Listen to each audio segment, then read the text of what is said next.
तो देखो आज हम लोग करेंगे रीजनिंग की एक इंपॉर्टेंट चैप्टर। तो इस चैप्टर में हम लोग देख लेंगे कैसे जो है बहुत जल्दी से हम लोग कर सकते हैं और क्या क्या हम लोग को चाहिए इसमें सभी क्वेश्चंस राइट करने के लिए। तो आज जो स्टार्ट कर रहे हैं दैट इज वर्बल एनालॉजी। तो ये रीजनिंग का बहुत इंपॉर्टेंट एक चैप्टर है वर्बल एनालॉजी।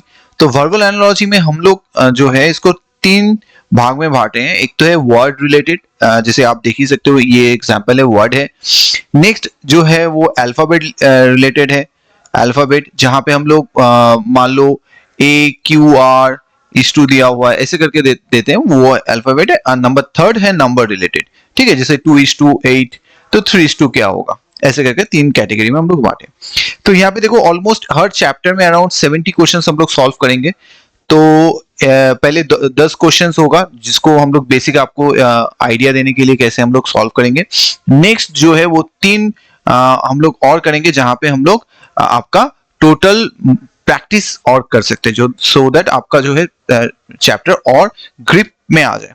तो सबसे पहले थोड़ा आइडिया देता हूँ वर्बल एनालॉजी का होता क्या है। आप देख सकते हो यहाँ पे दो जो है this is basically sign of analogy. इसका मतलब क्या होता है, आप जैसे मैथ्स में देखते हो ना इक्वल टू साइन होता है, तो यहाँ पे 2 है यहाँ पे भी 2 है। मैथ्स में एकदम एग्जैक्ट होना होता है दोनों left hand side and right hand side, but हम लोग का एनालॉजी में वर्बल एनालॉजी में आपका रिलेशन जो है वो सेम होना होता है। आपका भले आंसर जो है सेम ना हो बट रिलेशनशिप बहुत इंपॉर्टेंट यहाँ पे है, ठीक है।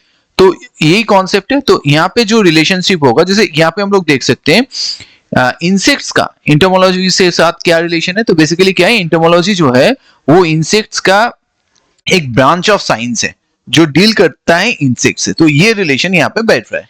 तो सिमिलरली स्नेक्स का जो साइंटिफिक स्टडी करता है दैट इज कॉल्ड ऑफियोलॉजी। तो आप देख ही सकते हो कैसे हम लोग जो है इसको बिल्डअप करते हैं। तो इसके लिए देखो क्या है, आपको जीके की नॉलेज भी होना चाहिए, फिर इंग्लिश वोकैब भी आपको अच्छा होना चाहिए, क्योंकि बहुत सारा बेसिकली स्टैटिक जीके के ऊपर बहुत सारा दे देता है। जैसे करेंसी पूछ लेता है, कैपिटल पूछ लेता है, ये स्टडीज पूछ लेता है, तो बहुत सारा है। तो इसको थोड़ा आपको बहुत प्रैक्टिस करना पड़ेगा। तो चलो नेक्स्ट क्वेश्चन में जाते हैं। तो यहाँ पे देखो क्या है, यहाँ पे हॉट एंड कोल्ड है। तो हॉट एंड कोल्ड का मतलब क्या है, बेसिकली आप समझ रहे हो यहाँ पे क्या रिलेशनशिप दिया है, it is a opposite antonym. तो सिमिलरली लाइट एंड डार्क हो जाएगा आपका यहाँ पे। नेक्स्ट देखो क्या है, फ्रेंच एंड फ्रांस, ठीक है। तो जो फ्रांस के नेटिव्स है जो रहते हैं वहां पे, उनको क्या कहा जाता है, फ्रेंच। तो सिमिलरली कहाँ के बाशिंदों को, नेटिव्स को आप डच बोलोगे, डच जो है वो किसको बोलोगे, दैट इज हॉलैंड हो जाएगा, ठीक है।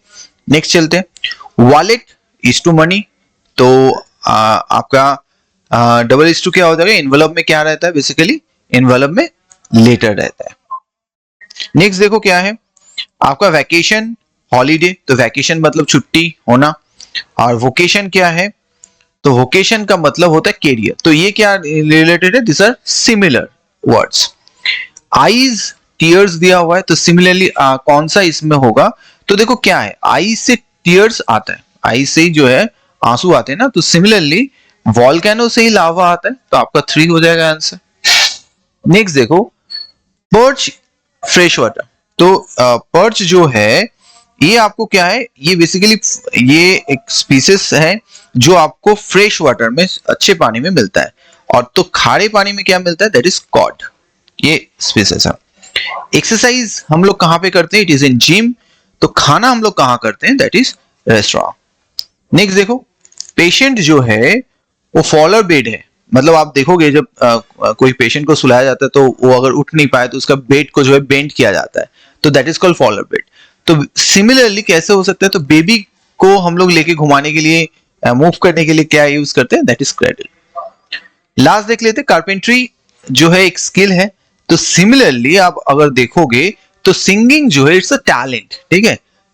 तो यही है, इसके बाद भी हम लोग वीडियो में जो है बहुत सारा आपको देते रहेंगे, तो जरूर देखो, फॉलो। और अब से हम लोग का क्या है, हम लोग जो है आपको अपडेट भी करते रहेंगे, तो जरूर देखते रहो। चलो, thank you for watching, bye bye.